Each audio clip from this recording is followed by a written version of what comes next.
Yeah, well, I was doing very well in our current paradigm of accumulation, commercialism. In fact, I represented it quite well on a show called Entourage. Anybody seen it? All right, so I was doing the devil's work in many ways and getting people to focus on the wrong thing. And I was myself floating 20 feet off the ground, just in a lifestyle of escape. And then I got real and I realized that I needed to come back down to earth. So I did, very quite literally, came back down to earth and started putting my hands in the soil and started working with the land. And I moved from New York. I moved from that jet-setting lifestyle and landed in Austin on a patch of land. Took a permaculture course, blew my mind, yeah. Everyone look out for your local permaculture design certificate Do and it. get one. Do If I it. could put one billboard in the sky for the world, it would be get a PDC. And you know, I've been doing environmental work for a long time. I'm a UN Environment Goodwill Ambassador, for Christ's sake. I started an ocean organization. We started the Stop Sucking movement to reduce plastic straws, so don't suck.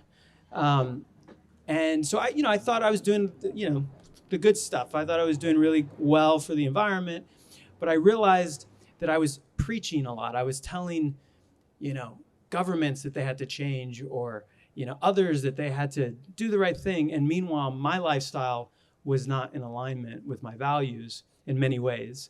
So right now, I've just been practicing walking the walk. And man, it's a little wobbly at first, and I have a lot to learn. So I'm in an apprenticeship of sorts, where I'm learning what it means to actually be living a regenerative lifestyle. Yeah. I love that. And how did you come up with the Earth speed? We're living at the speed of Earth. I love that intention and that. I think so much of what is happening now is because of this root cause of we've separated ourselves from nature, right? For millennia, all of our ancestors were living more in right relationship in this, reciprocity with nature as nature. We're made of nature. And so, curious how you came to that and how that has inspired the new series. And we can show the trailer here in a minute too. Sure, yeah. So in many ways, I'm a branding guy. And so I was looking for the right name for our channel, bringing stories from the land, because a lot of what I've learned came from YouTube and from the internet. So I know it's how important it is to share your wisdom, share your learnings, open source what you're doing so that others can learn, and also be open to learning from others. So that we need to create an open source of channels and communication. So it's looking to create a channel that we could share what we're doing on the land, not just personally what I'm learning, how to farm, how to create, nutrient dense soil, how to build a community.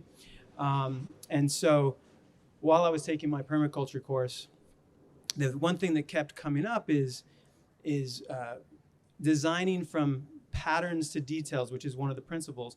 So I was just thinking about the earth as this flow of energy, and it all has its own rhythm.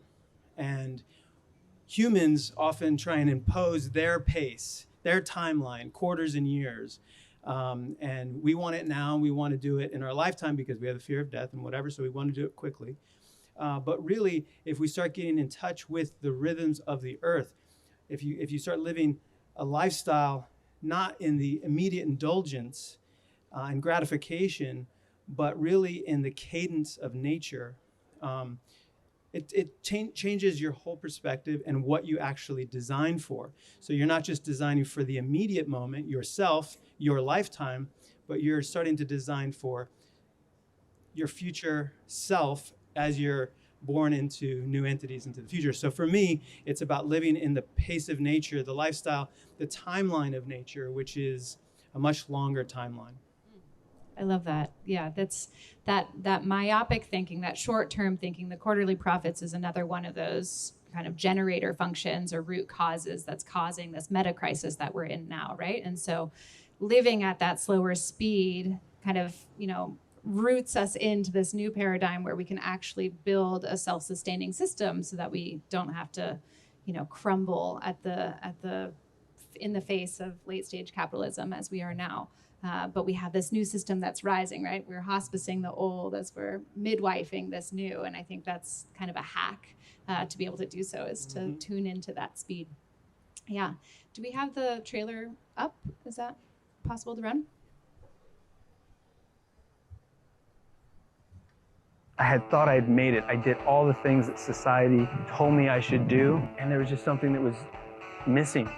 I had to find out why I wasn't satisfied, why I was deeply unsatisfied, and then go through the process of letting go of all the things that I thought I was. I had to totally transform myself in order to heal myself. And now I surround myself with people who I believe can change the world for the better. It is my mission to evolve our relationship to money and value.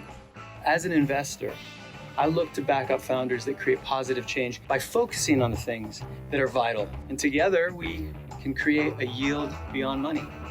If you get to know me, you'll know my heart, my spirit, my passion for nature. My philosophy is we live at the speed of Earth speed. I love it.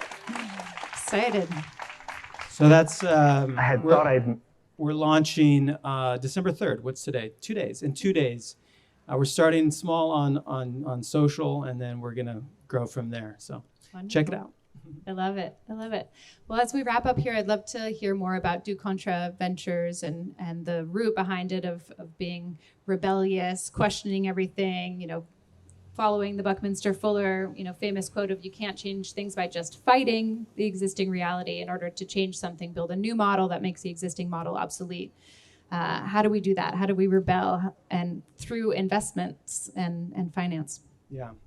So at DuContra Ventures, we seek, we use two metrics for success. One is ROI, which is, of course, something that everybody understands, return on investment, but also we use a more intangible metric called YBM, which is yields beyond money. So that's really a judgment call on part of the team, where we look at the founders and the business, and we try and see the things beyond the calculators, outside the edges of our calculators, and try and understand really what this business is trying to achieve. And we use 4 verticals that help inform which businesses we invest in. One is around community development, one is around personal development and human development, one is around future of finance, so NFT, DeFi, crypto, all of that kind of stuff. And then, of course, consumer goods. What do we consume and how?